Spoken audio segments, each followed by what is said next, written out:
GTV ന്യൂസിലേക്ക് സ്വാഗതം. പ്രധാന വാർത്തകൾ. 2 മാസം മുമ്പ് നൈജീരിയയിലെ വിമാനാപകടത്തിൽ മരിച്ച ആവോലിച്ചാൽ സ്വദേശി റിജോയുടെ മൃതദേഹം DNA ടെസ്റ്റിലൂടെ തിരിച്ചറിഞ്ഞു. മൃതദേഹം അടുത്തയാഴ്ച നാട്ടിലെത്തിക്കും. മാതിരപ്പള്ളി ഷോജി ഷാജിയുടെ കൊലപാതക കേസിന്റെ അന്വേഷണത്തിൽ പ്രതിസന്ധി. ഒരു തെളിവും ലഭിക്കാതെ പോലീസ് കുഴയുന്നു.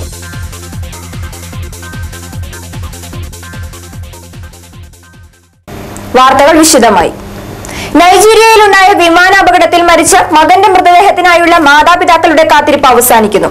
മൃതദേഹം അടുത്തയാഴ്ച നാട്ടിലെത്തിക്കാനാകുമെന്ന് നാട്ടിൽ വിവരം ലഭിച്ചു. ആവോലിച്ചാൽ കൊച്ചുകുടിയിൽ റിജോ കെ എൽദോസ് ജൂൺ 3-നാണ് മരണമടഞ്ഞത്. നൈജീരിയയിൽ HP കമ്പനിയിലെ ഉദ്യോഗസ്ഥനായിരുന്ന റിജോ കമ്പനി ആവശ്യത്തിനായുള്ള യാത്രക്കിടെയാണ് അപകടത്തിൽപ്പെട്ടത്. നൈജീരിയയിലെ ആഭ്യന്തര സർവീസ് നടത്തുകയായിരുന്ന വിമാനം ജനവാസ കേന്ദ്രത്തിൽ തകർന്നു വീഴുകയായിരുന്നു. റിജോയടക്കം 153 പേർ മരിച്ചു. ഇതിൽ ഏക ഇന്ത്യക്കാരനായിരുന്നു റിജോ. വിമാനം കത്തിയതിനെ തുടർന്ന് മൃതദേഹങ്ങളെല്ലാം തിരിച്ചറിയാനാവാത്ത വിധം വിരൂപമായിരുന്നു. ഇപ്പോൾ DNA ടെസ്റ്റിലൂടെയാണ് റിജോയുടെ മൃതദേഹം തിരിച്ചറിഞ്ഞിരിക്കുന്നത്. DNA ടെസ്റ്റിന്റെ ഭാഗമായി റിജോയുടെ പിതാവ് എൽദോസും ബന്ധുവും നൈജീരിയയിലെത്തിയിരുന്നു. ഇവരുടെ DNA സാമ്പിൾ ശേഖരിച്ച ശേഷം മൃതദേഹവുമായി ക്രോസ് മാച്ച് ചെയ്താണ് റിജോയുടെ മൃതദേഹം ഏതെന്ന് കണ്ടെത്തിയത്. അടുത്തയാഴ്ച തന്നെ മൃതദേഹം നാട്ടിലെത്തിക്കാൻ HP കമ്പനി നടപടികൾ സ്വീകരിച്ചു വരികയാണ്. റിജോയുടെ കത്തിക്കരഞ്ഞ മൃതദേഹമെങ്കിലും ഒരു നോക്ക് കാണാൻ മാതാപിതാക്കളും ബന്ധുക്കളും നാട്ടുകാരും 2.5 മാസമായി കാത്തിരിക്കുകയാണ്. റിജോയുടെ മൃതദേഹം നാട്ടിലെത്തിക്കുന്നതുമായി ബന്ധപ്പെട്ട് കേന്ദ്ര സംസ്ഥാന സർക്കാരുകളുടെ ഒരു ഇടപെടലും ഉണ്ടായിട്ടില്ലെന്ന് ആക്ഷേപമുണ്ട്. മാതിരപ്പള്ളി ഷോജി ഷാജിയുടെ കൊലപാതകം സംബന്ധിച്ച അന്വേഷണത്തിൽ വലിയ പുരോഗതി കൈവരിക്കാൻ അന്വേഷണ സംഘത്തിന് കഴിഞ്ഞില്ലെന്ന് സൂചന.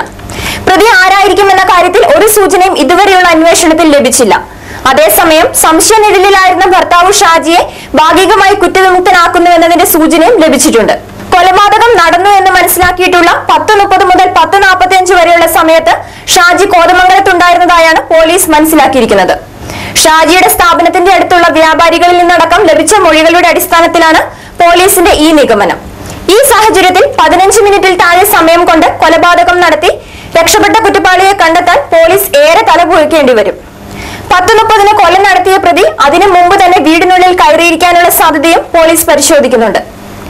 ഔഷധശാലയിലിരുന്ന് ബന്ധുവിന് ഫോൺ വിളിച്ച ഷോജി ഫോൺ അവിടെ വെച്ചിട്ടാണ് വീടിനുള്ളിലേക്ക് കയറിയത്.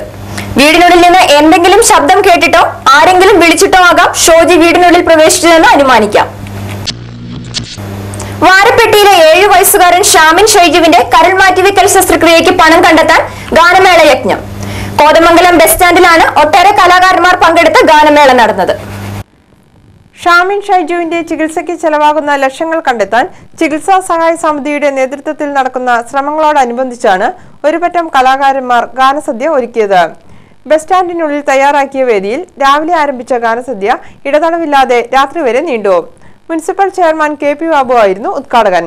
ഗാനമേള ആസ്വദിക്കാനെത്തിയവരും സ്റ്റാൻഡിലെത്തിയ യാത്രക്കാരും കൊച്ചു കൊച്ചു സംഭാവനകൾ ഷാമിനു വേണ്ടി നൽകാൻ തയ്യാറായി.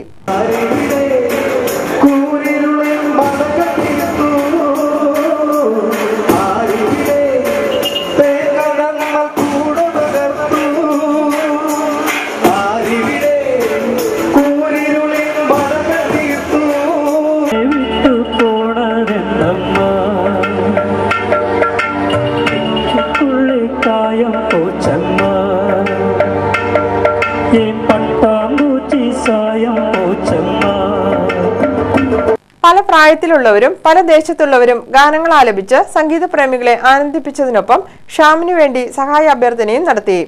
പാടാനെത്തിയവരിൽ സിനിമ TV ഗായകരും ഉൾപ്പെട്ടിരുന്നു. ഭേദപ്പെട്ട ഒരു തുക ഈ പരിപാടിയിലൂടെ സമാഹരിക്കാൻ കഴിഞ്ഞതായി സംഘാടകർ അറിയിച്ചു. ഈ തുക രാത്രി നടന്ന ചടങ്ങിൽ ചികിത്സാ സഹായ സമിതി ചെയർമാൻ PK ചന്ദ്രശേഖരൻ നായർക്ക് PT തോമസ് MP കൈമാറി. ഷാമിൻ ഷൈജുവിന് ചികിത്സാ സഹായം സ്വരൂപിക്കുന്നതിനായി സംഘടിപ്പിച്ച ഗാനസന്ധ്യയിൽ VIP-കളും പാട്ടുകാരായി. PT തോമസ് MPയും ഭാര്യ ഉമയുമാണ് വേദിയിലെത്തിയത്. ഭേദപ്പെട്ട ഗായിക കൂടിയായ ഉമയുടെ ഗാനാലാപനം ഈ പരിപാടിയെ കൂടുതൽ ശ്രദ്ധേയമാക്കി.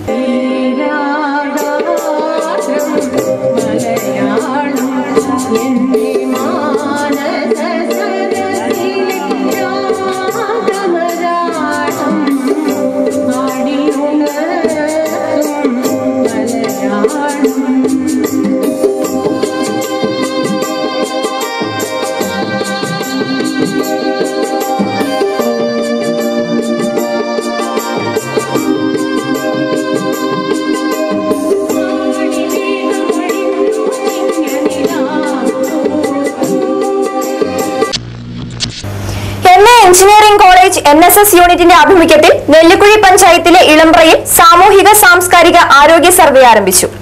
സാമൂഹ്യ സേവനത്തിനായി എളമ്പ്രയെ NSS യൂണിറ്റ് ദത്തെടുത്തതിന്റെ ഭാഗമായുള്ള സർവേ ഗ്രാമപഞ്ചായത്ത് പ്രസിഡന്റ് MM അബ്ദുൽ കരീം ഉദ്ഘാടനം ചെയ്തു. Ward member Vasanthi Muraleedharan, professor Sunny K George, professor Praveen Mathew, Sanoj Das എന്നിവർ പ്രസംഗിച്ചു. വീടുകളിലെ കുടിവെള്ള ലഭ്യത, മാലിന്യ നിർമ്മാർജ്ജനം, വൈദ്യുതി ഉപഭോഗം, രോഗാവസ്ഥ, വിദ്യാഭ്യാസം തുടങ്ങി വിവിധ മേഖലകൾ ഉൾപ്പെടുത്തി വിപുലമായ സർവേയാണ് നടത്തുന്നത്. ഈ സർവേ ഫലത്തിന്റെ അടിസ്ഥാനത്തിൽ വിവിധ പദ്ധതികൾ എളമ്പ്രയിൽ നടപ്പാക്കാനാണ് തീരുമാനം.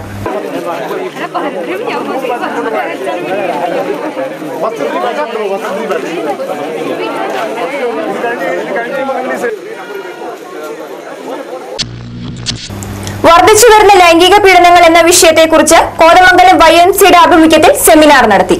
മുഴുവൻ വിദ്യാർത്ഥികൾക്കും ശാസ്ത്രീയമായ ലൈംഗിക വിദ്യാഭ്യാസം നൽകിയാൽ മാത്രമേ ഈ പ്രശ്നങ്ങൾക്ക് പരിഹാരം കാണാനാകുമെന്ന് സെമിനാർ വിലയിരുത്തി. Doctor Binoy, doctor Sajikumar, professor TM Paily, professor Baby M Varghese, KP Kuriakose തുടങ്ങിയവർ ചർച്ചയിൽ പങ്കെടുത്തു. കോതമംഗലത്തു നിന്നും രാത്രി 9-ന് വടാട്ടുപാറയിലേക്ക് KSRTCയുടെ സ്റ്റേ സർവീസ് ആരംഭിക്കണമെന്ന് കോൺഗ്രസ് വടാട്ടുപാറ മണ്ഡലം കമ്മിറ്റി ആവശ്യപ്പെട്ടു. ഇപ്പോൾ രാത്രി 8:25-ന് ശേഷം ബസ്സില്ലാത്തത് വടാട്ടുപാറക്കാരെ ബുദ്ധിമുട്ടിക്കുന്നുണ്ട്. ഓട്ടോറിക്ഷക്കാരും വടാട്ടുപാറയ്ക്ക് യാത്രക്കാരെ കൊണ്ടുപോകാൻ മടിക്കുന്നുണ്ട്. ഈ സാഹചര്യത്തിൽ രാത്രിയിൽ KSRTC സർവീസ് അത്യാവശ്യമാണെന്ന് ജെയിംസ് കൊറമ്പലിന്റെ അധ്യക്ഷതയിൽ ചേർന്ന യോഗം ചൂണ്ടിക്കാട്ടി. ഷാമിൻ ഷൈജുവിന്റെ കരൾ മാറ്റിവെക്കൽ ശസ്ത്രക്രിയയ്ക്കുള്ള ഫണ്ട് ശേഖരണം വാരപ്പെട്ടി പഞ്ചായത്തിലെ 1-ാം വാർഡിൽ മെമ്പർ PV മോഹനൻ ഉദ്ഘാടനം ചെയ്തു. 1 ലക്ഷം രൂപ വാർഡിൽ നിന്നും സമാഹരിക്കാനാണ് ലക്ഷ്യമെന്ന് അദ്ദേഹം അറിയിച്ചു. കീരമ്പാറ പഞ്ചായത്തിലെ കൊണ്ടിമറ്റം 611 മലയിൽ പാറമടയ്ക്കും മെറ്റൽ ക്രഷറിനും അനുമതി നൽകാനുള്ള നീക്കം ഉപേക്ഷിക്കണമെന്ന ആവശ്യം. സമീപ പ്രദേശങ്ങളിലെ ജനങ്ങൾക്ക് ഭീഷണിയാണ് ഈ പാറമടയെന്ന് പരാതി. ഇത് സംബന്ധിച്ച് നാട്ടുകാർ അധികൃതർക്ക് നിവേദനം നൽകിയിട്ടുണ്ട്. കോഴിപ്പള്ളി ക്ഷീരോത്പാദക സംഘത്തിന്റെ കളക്ഷൻ സെന്റർ പിടവൂരിൽ ആരംഭിച്ചു. Block panchayat president KA Jacob ഉദ്ഘാടനം നിർവഹിച്ചു. സംഘം പ്രസിഡന്റ് TP മാർക്കോസ് അധ്യക്ഷത വഹിച്ചു.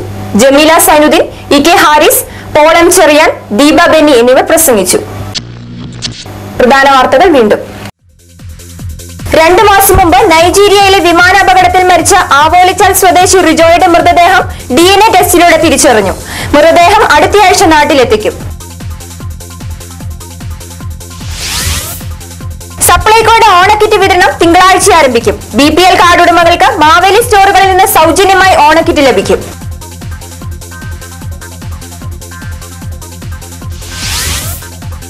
മാതിരപ്പള്ളി ഷോജി ഷാജിയുടെ കൊലപാതക കേസിന്റെ അന്വേഷണത്തിൽ പ്രതിസന്ധി. ഒരു തെളിവും ലഭിക്കാതെ പോലീസ് കുഴയുന്നു.